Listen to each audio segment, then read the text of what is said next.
Coba bayangin, ada sebuah negara yang luasnya lebih kecil dari taman kota, tapi kekayaannya luar biasa. Gimana ceritanya ini bisa terjadi? Nah, kali ini kita bakal bongkar rahasia ekonomi dan teknologi di balik kesuksesan Monaco yang fenomenal. Nah, ini dia pertanyaan utamanya kan. Gimana caranya negara terkecil kedua di dunia justru jadi salah satu yang paling tajir? Ini tuh sebuah paradoks yang menarik banget, dan kita akan coba pecahkan sama-sama. Biar dapat gambaran ya, luas Monaco itu cuma sekitar 2 kilometer persegi. Itu bahkan lebih kecil dari beberapa taman kota besar di dunia. Tapi di area seuprit itu berdiri sebuah negara berdaulat yang super padat dan udah dipimpin oleh keluarga yang sama, Grimaldi, sejak akhir abad ke-13. Oke, sekarang kita bedah satu persatu ya. Kita mulai dari mesin ekonomi mereka yang unik banget. Kita bakal lihat dari mana sebetulnya duit Monaco itu datang. Ini dia senjata andalannya. Pajak penghasilan pribadi itu NOL%. Nol. Kebijakan ini udah ada dari tahun 1869 loh. Tujuannya cuma satu, jadi magnet raksasa buat orang-orang super kaya dan modal mereka dari seluruh penjuru dunia. Oke. Kalau pajaknya nol, terus negara dapat duit dari mana dong? Pasti banyak yang langsung mikir, oh kasino. Tunggu dulu. Jawabannya nggak sesimpel itu.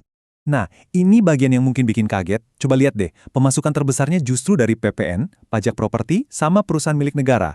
Terus kasino yang super ikonik itu, ternyata kontribusinya sekarang kurang dari 7%.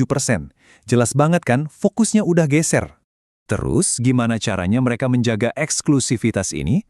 Gampang, mereka super selektif. Buat daftar izin tinggal aja, Anda harus punya simpanan minimal €1,500.000 di bank sana. Ini bukan cuma soal duit, ini cara mereka menyaring siapa yang boleh jadi penduduk. Oke, pelajaran berikutnya nggak kalah keren.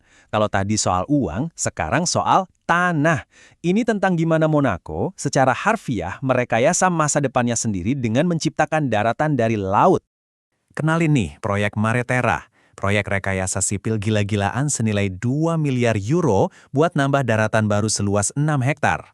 Jadi mereka nggak cuma membangun ke atas, tapi juga ke samping, ke laut. Prosesnya tuh kayak di film fiksi ilmiah beneran. Pertama, ribuan sensor di bawah air mantau kondisi laut 24/7. Terus, bagian paling gilanya, mereka nurunin 18 balok beton raksasa, masing-masing setinggi gedung 10 lantai, ke dasar laut buat jadi fondasi. Gila kan? Baru di atas fondasi itulah mereka bangun distrik baru. Dan ini bukan cuma nambah tanah loh. Maretera ini dirancang jadi semacam utopia kecil.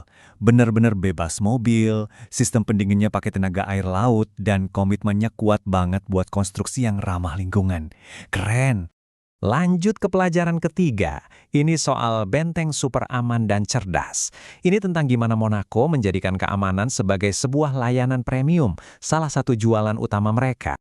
Biar kebayang seberapa aman di sana, lihat rasio ini. Ada satu polisi buat setiap 73 penduduk. Itu salah satu yang tertinggi di dunia. Jadi keamanan fisik itu bukan cuma kebijakan, tapi produk utama yang mereka tawarkan. Komitmen ini didukung penuh sama teknologi. Seluruh negara diawasi jaringan CCTV 24 jam non-stop. Hasilnya bener-bener 0 titik buta. Keamanan total, itu dia nilai jualnya. Teknologinya nggak berhenti di situ. Monaco ini negara pertama dengan cakupan 5G penuh dan mereka pakai itu buat membangun kembaran digital. Bayangin deh, ada replika virtual dari seluruh negara, jadi mereka bisa simulasi apapun, dari bangun gedung baru sampai nanganin bencana, semua di dunia digital dulu sebelum diterapin di dunia nyata.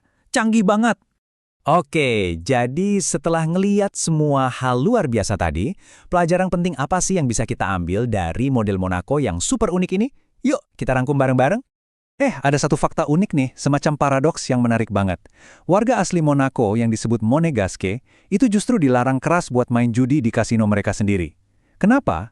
Aturan ini sengaja dibuat buat ngelindungin kekayaan warga lokal. Jadi kasino itu murni buat menyedot uang dari orang asing. Cerdas ya? Jadi kalau kita simpulkan, ada 4 pilar utama strategi Monaco. Pertama, daya tarik fiskal, alias pajak rendah. Kedua, ekspansi terekayasa, buat ngakalin lahan sempit. Ketiga, keamanan sebagai layanan premium. Dan terakhir, populasi yang terkurasi, alias nggak sembarang orang bisa tinggal di sana.